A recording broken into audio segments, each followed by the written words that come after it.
एक अकेली लड़की सिर्फ जंगल में सोना चाहती थी, लेकिन उसे नहीं पता था कि थोड़ी ही देर बाद उसकी कार के पीछे दो आदमी आ जाएंगे। उनमें से एक ने सोचा कि कार खाली है और उसने पानी की पिचकारी निकालकर कार पर पानी डालना शुरू कर दिया। वो चलते चलते पानी छिड़क रहा था, लेकिन जैसे ही उसने कार का दरवाजा गीला किया, उसे पता चला कि कार में एक जवान लड़की सो रही है। पास खड़ा दाढ़ी वाला आदमी ये देखकर हैरान रह गया। अपने साथी की बात सुनकर इयान खुद को रोक नहीं पाया।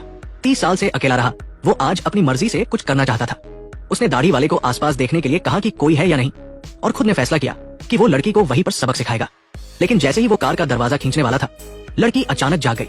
कार के बाहर खड़े आदमी को देखकर, जो अच्छा इंसान नहीं लग रहा था, उसने जोर से डांट लगाई और उसे वहां से जाने को कहा।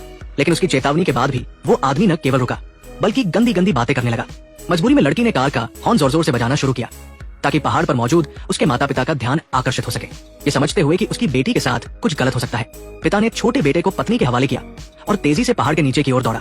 लेकिन तभी हॉर्न की आवाज सुनकर दाढ़ी वाला आदमी फौरन अपनी बंदूक निकाल आया और लड़की को धमकाया कि वो तुरंत कार से नीचे उतरे, वरना वो उसके सिर में गोली मार देगा। लड़की बहुत डर गई थी, लेकिन अपनी जान बचाने के लिए उसे मजबूरी में बाहर निकलना पड़ा। जैसे ही वो घबराते हुए कार से बाहर आई, अपनी पत्नी और बेटी की चिंता में पिता की पत्नी ने छोटे बेटे को टेंट में छोड़ा और बिना रुके कार की ओर दौड़ पड़ी। अब सबके फोन की बैटरी कितनी है, कमेंट में बताएं। एक ही बैटरी प्रतिशत वाले दोस्त बन सकते हैं। इस तरह जल्द ही पूरे परिवार को उन गुंडों ने काबू कर लिया। अपनी हैवानियत को पूरा करने के लिए उन्होंने तीनों को घने जंगल में खदेड़ दिया।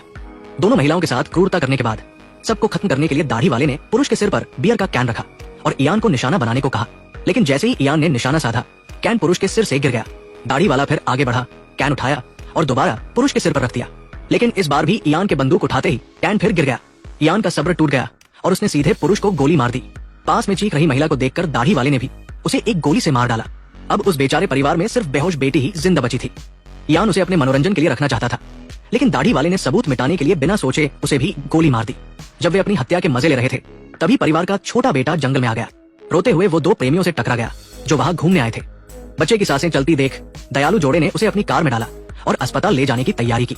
लेकिन जैसे ही वे जाने लगे, पीछे से इंजन की आवाज सुनाई दी। एक गुंडा वहां पहुंच गया था। बच्चे को बचाते देख इयान को खतरा महसूस हुआ। ये वही परिवार का छोटा बेटा था और अगर वो पुलिस तक पहुंच गया तो उसकी हत्या का राज खुल जाएगा। कानून से बचने के लिए इयान ने सुझाव दिया कि पुरुष उसके साथ बच्चे के माता पिता को ढूंढने जाए, जबकि महिला बच्चे की देखभाल करे। दया के चलते पुरुष इयान के साथ जंगल में गया, लेकिन थोड़ी दूर चलते ही उन्हें एक अधमरी महिला दिखी। दाढ़ी वाले की गोली चूक जाने से वो बच गई थी। जैसे ही माइक उसे बचाने आगे बढ़ा, इयान ने पीछे से गोली मारकर उसे खत्म कर दिया। माइक डर के मारे कांप उठा। उसे एहसास हुआ कि उसके साथ एक खूनी हत्यारा है। मौका देखकर उसने इयान को धक्का दिया और जंगल में भाग गया। तभी दाढ़ी वाला भी बंदूक लेकर पहाड़ के नीचे आ गया। उसकी खतरनाक शक्ल देखकर महिला ने बच्चे को गोद में उठाया और जंगल में भाग निकली। जब इयान माइक को ढूंढ रहा था, तो उसे पता चला कि उसने गलती से अपने साथी को गोली मार दी थी।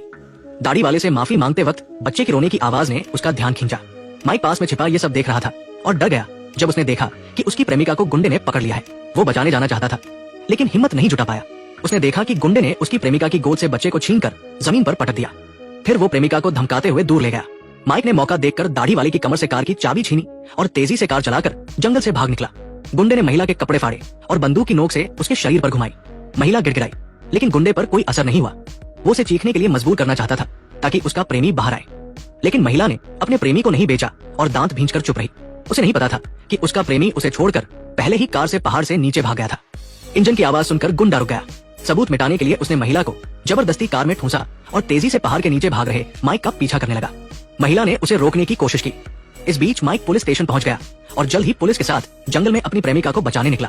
सायरन की आवाज कार में मौजूद महिला ने सुन ली। उसने कार की हेडलाइट जलाई, जिससे पुलिस और उसके प्रेमी का ध्यान उसकी ओर गया। पुलिस को अपनी ओर आते देख महिला ने राहत की सांस ली, लेकिन जैसे ही पुलिस उसे बचाने आगे बढ़ी, पता चला कि गुंडा पहले से ही जंगल में छिपा हुआ था। वो माइक के पुलिस लाने का इंतजार कर रहा था ताकि सबको खत्म कर दे। गुंडे की कमजोरी का फायदा उठाकर महिला ने अपने हाथ खोले, कार का दरवाजा खोला और जंगल की गहराई में भाग गई। लेकिन गुंडा बिल्कुल घबराया नहीं। उसने बंदूक से माइक पर निशाना साधा और महिला को धमकी दी कि 10 सेकंड में बाहर आए, वरना वो माइक का सिर उड़ा देगा। अपने प्रेमी को बचाने के लिए मजबूरन महिला को सामने आना पड़ा। गुंडे के दबाव में महिला ने उसे और माइक को लेकर कार से जंगल में भागना शुरू किया ताकि पुलिस की मदद से बच सके। लेकिन वो इतनी आसानी से हार मानने वाली नहीं थी। उसने चुपके से गाड़ी की रफ्तार बढ़ाई और अचानक स्टीयरिंग मोड़ दिया। कार पलटने के बाद रुक गई। घायल गुंडा कार से बाहर निकला और भागने की कोशिश करने लगा, लेकिन महिला ने दरवाजा खोलकर उसे जमीन पर गिरा दिया। फिर उसने पत्थर उठाकर गुंडे के सिर पर दे मारा।